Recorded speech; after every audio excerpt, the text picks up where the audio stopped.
Today is All Saints' Day, the day that we think of people who've gone before us and have impacted our life in positive ways. Maybe they showed us best how to love. Maybe they have given us reasons to understand the giving of forgiveness. Maybe they are the ones whose life and power and presence and faith have ignited still today our life and our power and our presence and our faith and God.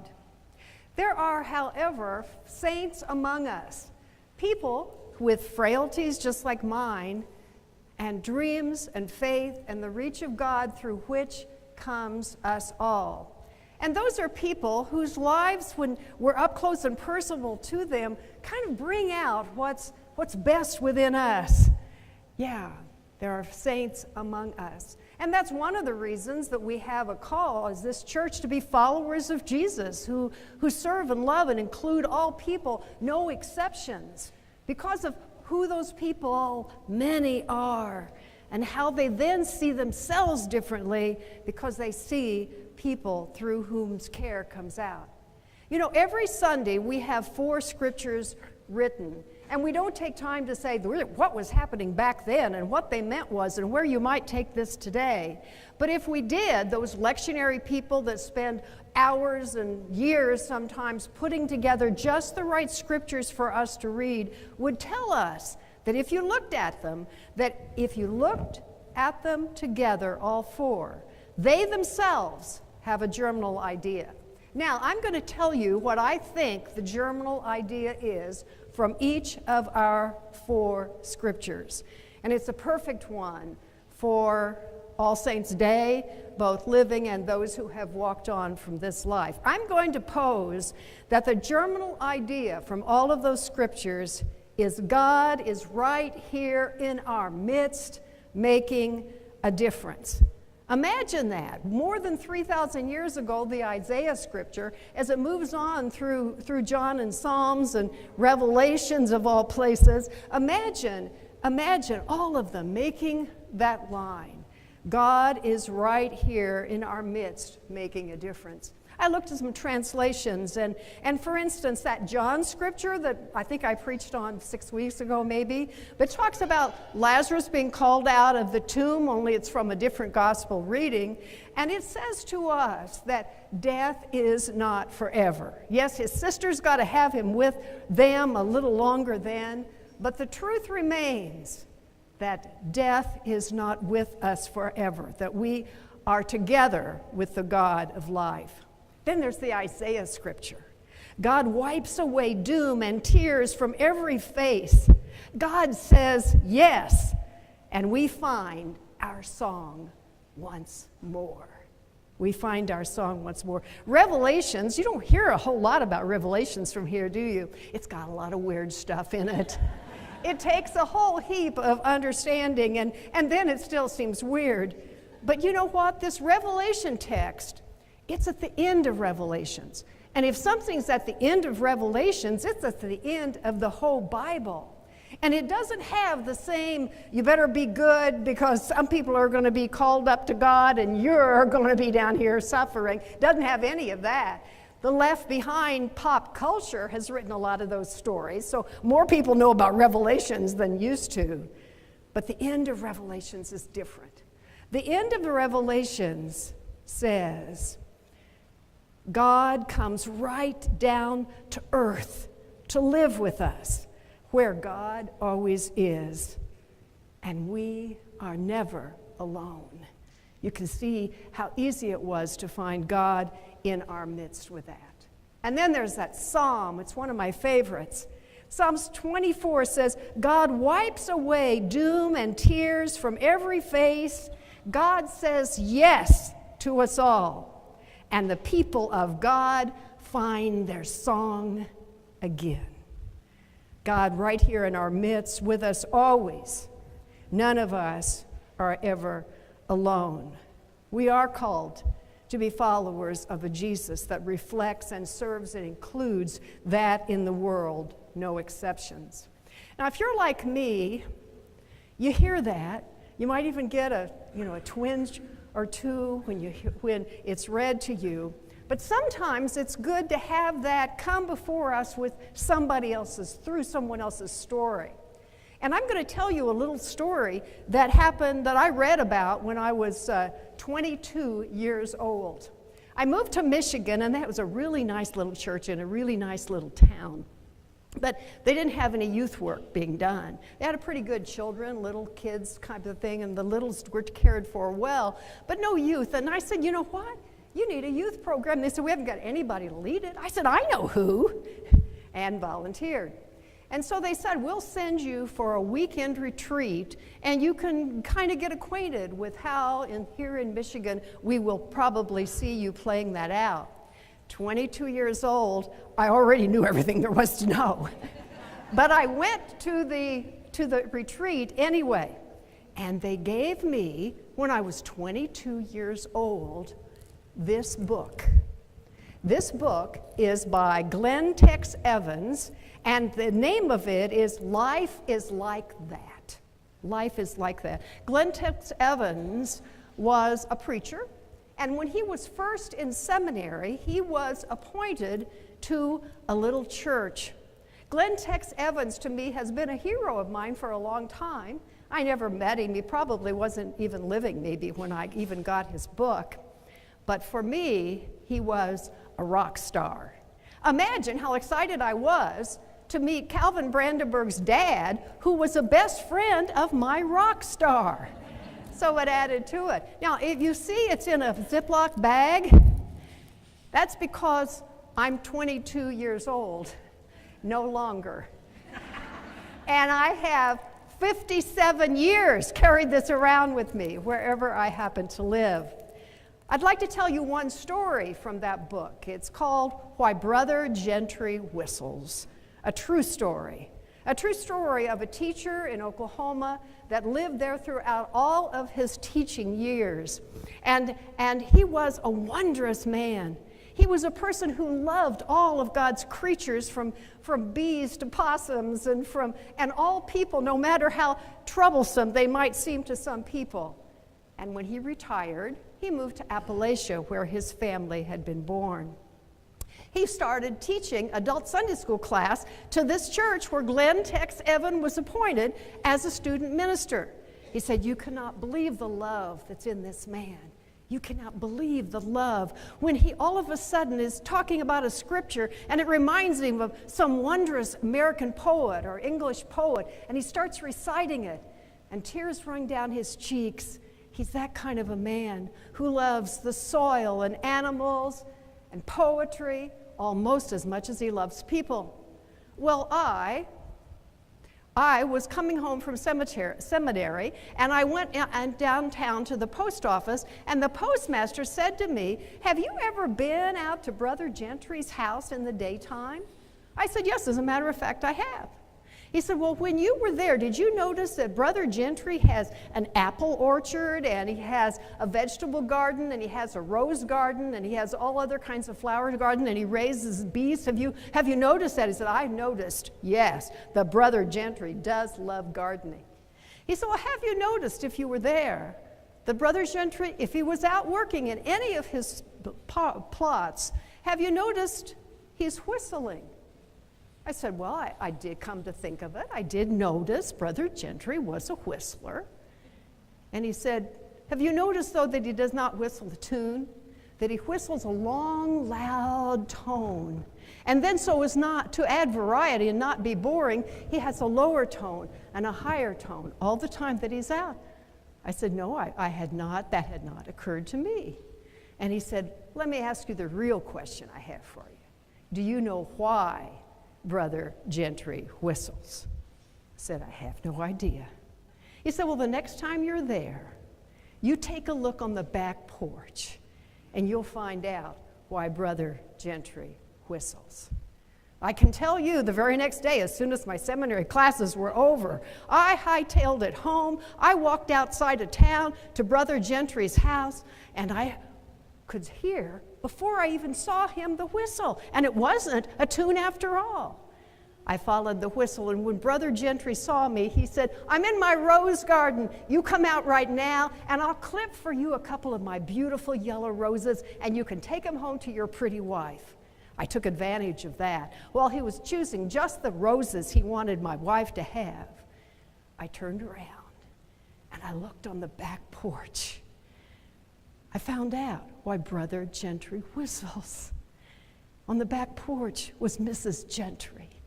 She was in a wheelchair. Mrs. Gentry is blind. And Mrs. Gentry knew when she heard the man who loves her so whistling that she was not alone, that he was right there for her. And she knew that he was ever mindful of her, and that whenever she needed him, he was as close to her as could be. It's a powerful story. It's a powerful story and deserves to live in a Ziploc bag so I can tell it to folks just like you. Because we want to know that the song that's in our heart and can't be heard anymore, and we can't even hardly sing it or maybe even whistle it, that it never goes away. And that places like this and people like you, saints that have gone on, and also living saints that walk this earth, they are ready through God to help us whistle again. Yes, God does live in our midst. And anytime that happens, there is absolutely no way of knowing how far what we do then moves on in a different way. And how far it moves there then moves on through God in a different way. And I have watched that happen through people like you and those like you for so long that hardly anything surprises me anymore. Say that to God. And God will say to you, "You ain't seen nothing yet." If you are an English teacher, God sometimes words things like that for effect. That's what God said to me a couple of weeks ago, I suppose. Actually, more like end of summer. Because God said to me, I was wearing this, preaching that day, lots on my mind, standing there waiting for Kendall to start the service right after Nancy made her announcements. And while I was standing there, Amy Wang, who's right back there, I mostly knew her boys. You really know her, you really know David if you know those boys. Amy came over to me just when I was ready to come down, and she said, "I was wondering if you and Calvin would consider working with me at West Middle School on the Culture Club." I said, "I don't know what it even is." And she said, "Well, it celebrates the diversity of all the people. We have," she told me later, like 79 different countries represented in the school system. And we invite people to come and their allies, and we watch come alive the beautiful gifts of all of those people. I said, "Well, I'll have to talk to Cal." Now, Cal will tell you, talking to Cal at a time like that is more apt to be heard, "Guess what you and I are going to do now?" But I did tell her after the service that yes, we would in fact come. Later, Calvin said to me, "What do we know about that? I mean, how are we going to have anything to offer?" I said, "Well, they're middle schoolers. And just like everybody else, they have all kinds of power inside of them. They have wisdom that they couldn't even name. But as we watch on those 2 times a month meetings, we'll watch that happen. And our only job really is to say to a whole group sometime, and sometime to individuals, boy, what you said today, what you did today makes a difference, not just in this room, but in the whole world. Practice that. It works out quite well. One of the things that the Culture Club is going to do, and I invite you right now, February 13th at the school, 5 to 7, West Middle School, they're going to have a culture fair. And they're going to have all the things that they've been thinking about and talking about. Some of you are even making food and bringing it to some of the things that we do. Well, I found out not too long ago, which you see too, of all the troubles happening in Springfield, Ohio. And I'm not getting political here. I'm getting God in our midst here. We found out what was going on, and what I read about, especially that hit me, was that the annual cultural fest in Springfield, Ohio, that they plan all year long and then hold, had to be canceled because of all the turmoil that was happening in Springfield, Ohio, with the rumor turning out to be true about cats and dogs. And so I thought to myself, our kids are working so hard on that, it's the perfect time for them to reach out with their understanding to the Culture Fest leaders working on that in Springfield, Ohio. And so I made a phone call. You can Google anything. And the person I talked to said, you need to talk to this department, and I did, and I told the story just enough. And then they said, you need to talk to someone who's not here today, will be here tomorrow. I said, I'll call back. I did. And when I talked to him, I said, you see, our young people are going to be writing cards to you that they care, that they're sorry you had to cancel your Culture Fest, and that they are trying to do one themselves, and they know how hard it is, and that they are on your side, and that they stand with you, and that they befriend what you're doing. Okay, so the kids did that. Did they just come right in, get quiet, write it down? No. Did Amy and I walk around and say things like, got your card done yet? Got your card done yet? Yes, and they wrote wonderful things. Calvin said, you're going to have to call that mayor's office, and you're going to have to tell them that it's okay to open up that fat package that they're sending, because right now they're having other countries threaten their lives. They're having other people from out of state come and protest and say they're going to kill the government leaders of that town. They're not going to be that trusting about your big fat envelope you're sending. So I did. I wrote and said, I called and said, can I talk to this person? Will you watch for our? And they said, yes, we'll watch. We sure will. A few days later, that person didn't call back, but the mayor of Springfield, Ohio did, and I copied this so that all the kids could have. The mayor, Rob Brew of Springfield, Ohio, said, thank you, prayer emoji. I appreciate the encouragement and needed smiley face emoji. How about that?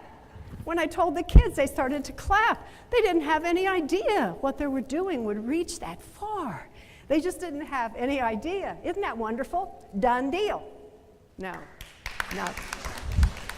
Yeah, you're going to want to save those applause, let me tell you. 2 days later, we were having coffee at the kitchen table.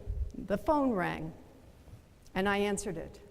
It was the assistant mayor of Springfield. He said, last night we had our regular monthly meeting of all departments. It had a lot of people there, too, from the community. And we read the letter you wrote explaining, and we read every card that your middle schoolers wrote to the people who were there. And he said, it has now been entered in the minutes, the official minutes of this troubled time of our history, and we will always have it. And then he said, and we voted as a council to write a citation of appreciation for the middle schoolers, and we're going to bring it to you next week.